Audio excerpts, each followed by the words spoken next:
Hey, what's up, guys? Hopefully the audio in this video turns out all right because I'm about to get into try to keep it under 10 minutes, but maybe an 8-minute rant on how to become financially free in your 20s and hit early retirement. And it really has to do with a mindset, and understanding the things that I'm about to go over in this video are going to help you tremendously in getting on your path and finding your direction towards that level of financial freedom where you get to retire when you're in your 20s. For me, I didn't really start playing the game of money until probably about 23 or so. I always was super passionate towards making money and entrepreneurship, and I always hustled and I always hated school, but I kind of got sucked down the path of college and towards that 9 to 5 and that career and all those things. So it kind of sneaks. But I know a lot of you guys are younger and you're already getting into entrepreneurship. And entrepreneurship's so glorified these days. It's really awesome to see. There's really no excuse for an entrepreneur nowadays to fail because there's so many people like myself on the internet that encourage entrepreneurship, even if your parents don't or people don't in your school, such as your teachers. It's all good because entrepreneurs think outside the box and we find a way. But what I'm going to talk about today is I'm going to talk about living off of your investments and living off of passive income. So there's two forms of income, right? There's active income and passive income. I'll define those real quick. They're kind of self-explanatory. Active income is when you trade time for money. So if I go work at the grocery store and they pay me $10 an hour and I go work there for 6 hours, I'm trading 6 hours of my time for $60, right? So that's active income. Now, if you're starting at zero, which I'm going to assume you are, I started at zero. I had no money in my bank account from the time I was 16 to the time I was probably 21. I probably had no more than $1,500 in my bank account at any given time. Now, if you're starting out with no money, you're going to have to rely on active income to generate that first $100, that first $1,000. Passive income, it's very rare that you can create passive income without any money up front. There are a couple of techniques, but for this video, we're going to focus mainly on passive income strategies that require a little bit of capital to invest. Primarily reselling shoes, that's the example I'll stick to. There's so many examples. You can look up passive income top 5 videos, and you can subscribe to this channel, and I'll be doing videos sharing my favorite passive income techniques. But what you're going to do is you're going to generate your active income, and then instead of spending that money on dumb things, on liabilities, on candy, on TVs, on video games, you're going to invest that money places where it's going to turn into more money. So let's say the grocery store example, you get $60 for working 6 hours. You're then going to take that paycheck and you're going to go to the Nike outlet and you're going to buy 2 pairs of shoes, $30 each, that you can sell on eBay for $80 each. So you take that $60, you turn it into $160 minus the fees minus shipping. So say you turn it into $120, $130, you just doubled your money.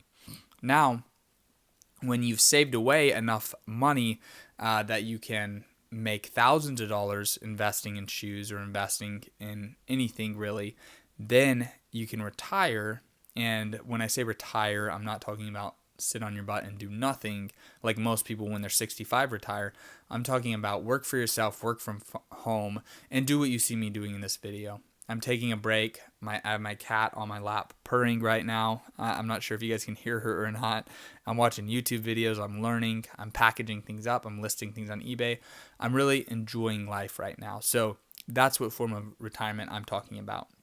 Now, the key to getting to this point is obviously getting a job, making money, or if you're younger than 16 and you can't get a job, doing chores around the house, doing things like painting addresses on curbs for your neighbors, all those techniques, or using your Christmas money or your birthday money that your grandma gives you. Maybe she gives you a Christmas card and a $20 bill and turning it into more. But the way you have to look at things is you have to evaluate your cost of living and how much money you're actually making each month. So you have to sit down and write this out. On one side, you have to write out how much money am I making each month. It might be simple. You might get paid twice a month and you might make $500. So you're making $1,000 a month. Now, if you're not homeless, you're living on at most $1,000 a month. You might be spending every single dollar you make. You want to get to where your cost of living is 80% or less of your monthly income. So for me, when I first started out, I barely had enough money to get by. I remember rent is due on the first of each month, and I had an apartment where I was paying about $780 a month on campus at the university that I went to in San Antonio.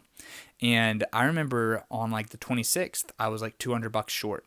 So I had to just do food delivery on the app on my smartphone and drive people's food orders to their houses and their apartments to make that extra $200. So that's not a good position. You don't want to find yourself in that position. But what I would do is I would work a job on campus, and then there were several apps, food delivery app, and then a student moving app. So I would help people load up their furniture into U-Hauls.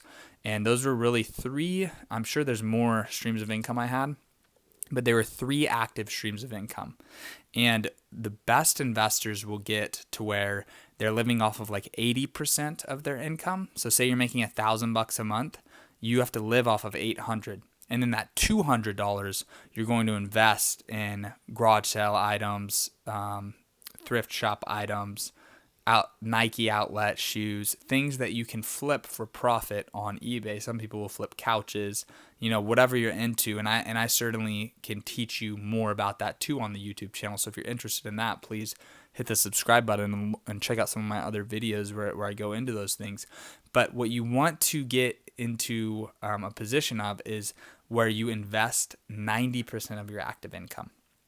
So for me, the way I did it was I dropped out of college. I focused completely on reselling, and I got to a point where I was doing really well. I was making like $2,000 or $3,000 a month, but I was spending that much. I was having a hard time growing the business. I was just kind of staying put. I was making $3,000, spending $3,000, and I wasn't going anywhere. So what I did was I got a full-time job in the Army, Texas Army National Guard, as a recruiter, where I made $4,500 a month. That's after taxes. I was getting paid $4,500 a month. I quickly got to a position where I think almost instantly I was investing 100% of that $4,500.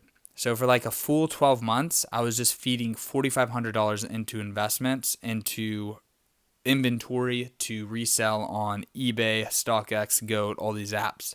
So that's what I had to do. I had to really work hard to where I got a good job, and I used my active income to fuel my passive income. And now you might be saying it's not passive to resell, and you're right, it's not 100% passive, but there is a massive element that is passive. Shopping and sourcing and purchasing the inventory is active, listing it is active, and then you have this whole stretch where it's just sitting online.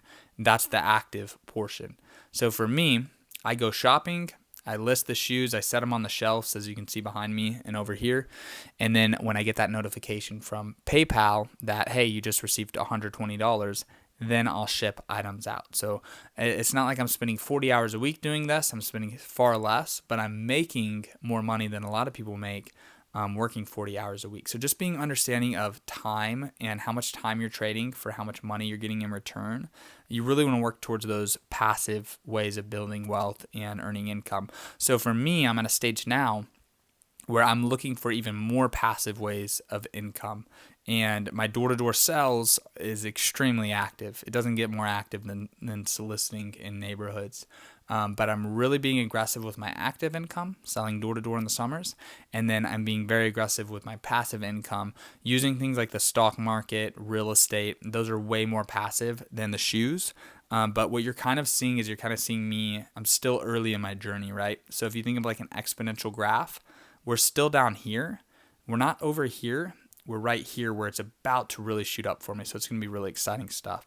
But yeah, I mean, I don't want to get too deep into it, but the goal is to first live off of 80% of your active income and invest 20% of it or greater, and then slowly work your way up to where you are investing 100% of your active income, or you're living off of like 10% of your income, and then you're reinvesting 90%. And that's how the 1% do it, and that's how the rich get more rich. And you can sit here and you can complain about how wealthy the 1% is, and how there's a wage gap and there's a wealth gap, but you have an amazing opportunity in America in 2020 to build massive wealth, and I hope that you take advantage of it. Press the subscribe button, check out my other YouTube videos. My goal on this channel is to help you guys build wealth and master your money and have fun doing it. Hope you guys enjoyed. If you have any questions, please comment below, and I'll see you guys in the next video.